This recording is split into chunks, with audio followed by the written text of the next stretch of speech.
Hi friends, welcome to Haris kitchen. எல்லோரும் எப்படி இருக்கீங்க? இன்றைக்கி வந்து ஒரு சிம்பிளான மட்டன் ஈரல் ரெசிபி தான் நம்ம பார்க்க போகிறோம்.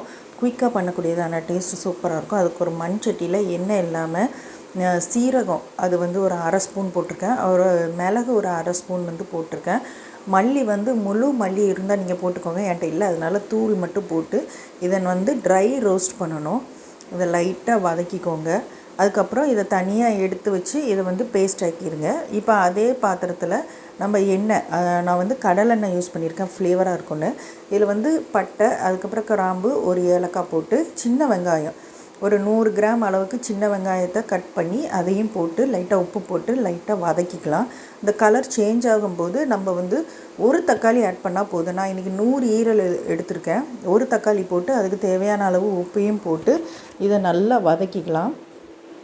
இப்போ இந்த ஸ்டேஜில் கொஞ்சம் மஞ்சத்தூள், ஒரு ஸ்பூன் அளவுக்கு இஞ்சி பூண்டு பேஸ்ட்டையும் போட்டு இதையும் நல்லா வதக்கி எடுக்கணும். இப்போது நான் வந்து 100 கிராம் ஈரல் அது மட்டும் நான் வந்து இதில் ஆட் பண்ணியிருக்கேன்.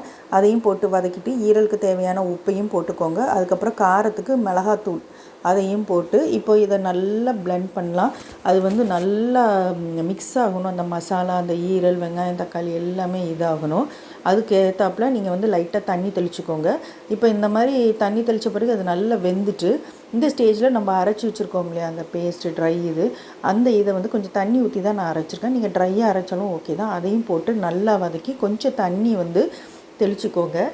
அதுக்கப்புறம் இந்த ஸ்டேஜில் உப்பு எல்லாம் பார்த்துட்டு இதை வந்து மூடி வச்சுருங்க. ஒரு 5 நிமிஷம் கழித்து எடுத்திங்கன்னா இந்த மாதிரி ஆயிரும். இன்னும் உங்களுக்கு ட்ரையாக வேணும்னா நீங்கள் இன்னும் இதை வந்து கொஞ்சம் நேரம் வதக்கலாம்.